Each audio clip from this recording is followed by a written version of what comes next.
a game! What a lovely game! It's alright. It's alright, whatever. Alright.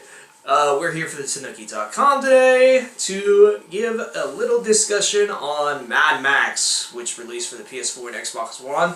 I am Lehew. I'm Trey. And I know you got a lot to say about this. Well, I have more problems with it than you do. Right. But you go ahead and go first. So Mad Max released earlier this September. It is done by Avalanche Games? Yeah, Avalanche Games. Yeah, Avalanche Games. Mm-hmm. Avalanche Games, the guys who do Just Cause. Just Cause. Yeah, Just Cause made this game. Which it's like, that seems like a match made in heaven. Just Cause. Yeah, you know, with all the chaos and whatever Just Cause brings, you know, you think they would have the right mindset for Mad Max. I know. Yeah. So, I mean, the story's simple. There's not really much simple to talk about with the story, because the story is essentially Mad Max is in the Wasteland like he always is. Someone messes with his shit, and then he goes after them. Yeah, and that was fun until certain aspects of the game happened. And then they just gave up. That's all I have to say about that. I get where you're coming from with it, because I'm kind of in the same boat. Yeah. Where it's like this thing, like, wow! Like, at first, when you first pick it up, it's like, it does a great opening. Like, it sets up, like, the main villain is one of the war boys from Fury Road, so you're like, oh, this is gonna be awesome! Yeah. And the beginning of the game is great, but, like, the second and third the second half of the game, there's a meme going around now where people are like, oh, the Mad Max game, and it's a scene from Fury Road where it's like, it's mediocre!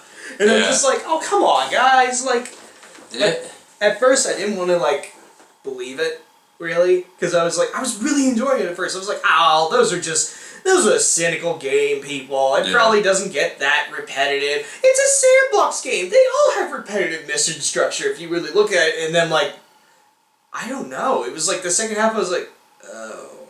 Well, see, I mean, yeah, it's really repetitive because you have the same objectives, but each objective has a different layout, or there's a different layout of like, for example, like you have to destroy oil fields and all that, and blow up the oil pumps, you know what I mean?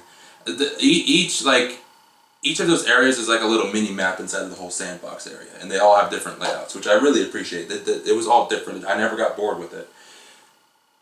But yeah, when it comes story-wise, the second half, they just wiped their ass with the game. And just said, here you go. You know what I mean?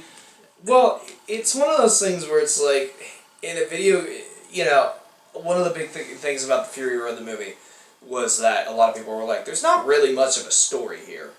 But most of it's visual storytelling, because you're sitting there watching the action scenes like, oh my god! Yeah. Like, when you're a video game, though, and you have control of that, you know, it does take away from it a bit. Like, it does make you realize, wow, this is a really thin story. Yeah. And, you know, yeah, the sandbox offers a lot to do, but when you're getting mission after mission, that's kind of the same thing you've been doing since the beginning of the game, with no real forward progression besides the upgrade tree. And there's a lot of upgrades. Yeah, it does start to wear on you a bit. And you're right. I think we should start talking about the positives, at least somewhat. Yeah. Alright. Mad Max is a character. Good. It's done well. Voice acting was solid. Yeah, the voice acting was solid.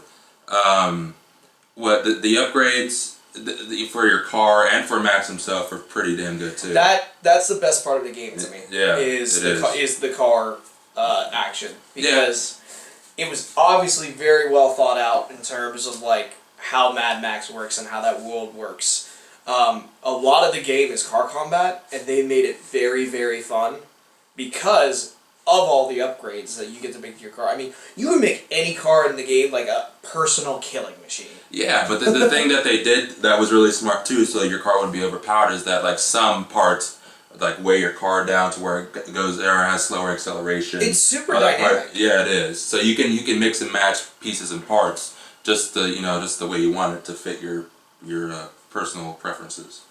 So I like that a lot. And customizing Max himself, they bring like the hairstyles from Thunderdome and from all the other Mad Max movies, and it's just it's a really neat treat just to see a game actually do something like that. You could tell their heart was there with this. Yeah, it really was. Like, you know what? Technically, this is a movie game that did not suck. If we too much. Yeah, it did not suck too much. Yeah. For all the negative things we have said, yeah, it's not like there are people who've been coming out saying like, "Oh, this game's horrible." Like, it's just Shadow of Mordor was so much better, and like, I kind of view them the same. Hey, the same style but different lore. I mean, obviously it's a different universe. Obviously. Right. Warner Brothers is essentially making a killing by taking their movie franchises and just making sandbox games out of them. Yeah. Nothing wrong with that, WB. Nothing wrong with that. So, I'm enjoying it. Yeah, I think the difference between something like this and Shadow of Mordor, though, at its core, is that Shadow of Mordor had more than just a typical sandbox fanfare to it, with the whole orc killing mechanic. Where and then the progression trees that the orc armies. Yeah. I think that adds a layer to the sandbox game that does make a sandbox game stick out to you. This game, on the other hand, you can make an argument that the car combat is that, but it's not as strong as that. Well, see, rewind a little bit. You said that it was mainly car combat. I didn't. I really was more on foot where I was in the car. Really? Yeah, because you got all the places where scrap is. You get out of your car, do all that, fight people. By the way, good job on the game making scrap hard to find. Yeah. Until camps start giving you scrap, but that's just to help you out. But it's still one of those things where it's like they don't give you a lot. Yeah, they don't. You have to work to get your upgrades. Oh, one of the best mechanics of the game that I love, the sandstorms, are fucking awesome. Those are awesome. That was really well done. So good. I loved it. Oh my god. That was one of those things where, like, when that first happened, I thought it was just like scripted in the story. So I was like, okay, it's just one thing. I know sandstorm. But when it started popping up out of nowhere, I was like, wait, no, oh god. It happens out of nowhere. Like it's all random. And the thing is, like different things can happen in the sandstorm. Like I remember one time I was like in an oil field and lightning was striking down. Yeah. And causing little explosions. Other times big twisters would come. Yeah. And sweep your car away. Yep. That was really, really well done and really, well thought out. I'm trying to think if there's anything else. The hand-to-hand combat's pretty good. I do like. It's Batman-esque. Yes, it is Batman-esque, but there's one that I told you before we did this review. Resident Evil and Survival Horror series could learn a lot from this game. Yeah, from the fact that the game tricks you because it gives you a shotgun early in the game. So you're like, oh, okay, so I can just use shotgun, whatever, this will be easy. Like, it's video games. No, you get 2 bullets at a time. Not only that, but I mean, some of the, I would say go as far as like Resident Evil can learn from like level design. Because some of the level designs, or some of the levels you come across, like the ambiance and the feeling of like dread is there. Because just by the way the levels are designed. There's a lot of smart level design with this. Mm-hmm. It looks great too. Yeah, it does. It's just, I think the thing that kills this game is just it's so repetitive. Especially towards the end. And you're right, the story dropping the ball in the second half does not help. Mm-hmm. Like, it really doesn't help. As soon as you get to Gas Town, everything goes downhill from there. Yep. Mm-hmm. Oh, totally. Mm-hmm. Like, because it was one of those things where it's like, I was like, wow, it really did not take me long to get to Gas Town. Like, they built this up, and when you get there, you're like, oh, God. See, I had more fun with it because I didn't try to just go through the story. I was trying to you have to level down certain territories. Yeah. Yeah, and that's what I was trying to do the entire time. Me too. Yeah, so I was like, okay, this game is taking me a good bit, and then I started doing the main story, to get it out of the way so we can do this review. And I'm like, dude, if we just did the main story, we would have finished this in like 3 hours, 4 hours tops. Yeah. Oh no, I totally agree. Yeah. It's one of those things where it's like, there's a lot of set dressing to a very bad story. Yeah. But that set dressing's really pretty. Yeah. So yeah. I'm kind of conflicted on this because it's like There's a lot I like, but there's a lot of things that really did bother me about this. The repetitiveness didn't really bother me because I told you what I thought about it in depth. Yeah.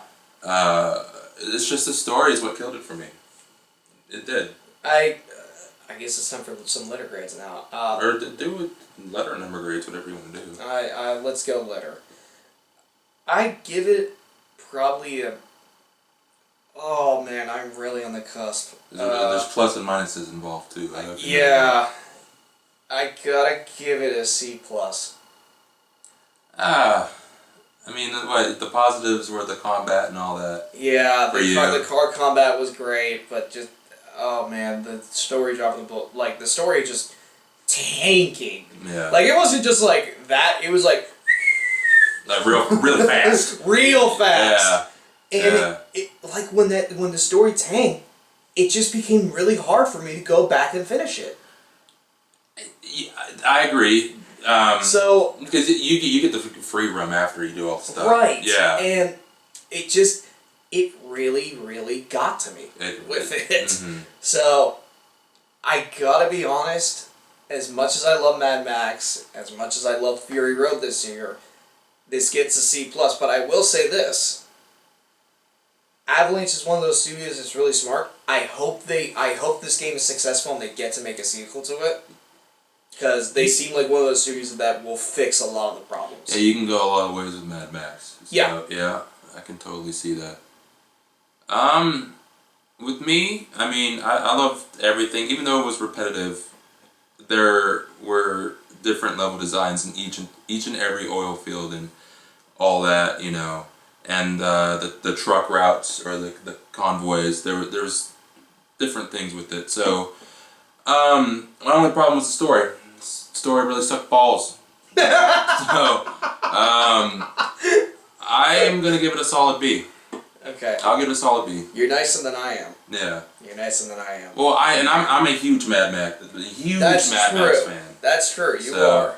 I watched Mad Max, Road Warrior, and Thunderdome, and now Fury Road. Oh, dude. Yeah. How great did it feel to go in the Thunderdome? Yeah, I remember that. Yeah, I was like, oh, I see what you did there. I literally was like, if it's not in this game, I was like, where's Tina Fey? I'm gonna go personally slap everyone at Avalanche for not putting it in. And then when we got there, I was like, yes! I was wondering where Tina Fey was. Why Tina Fey? Because she was the oh, that's right. Yeah, she was in Thunderdome. I was just sitting there, I was like, say it.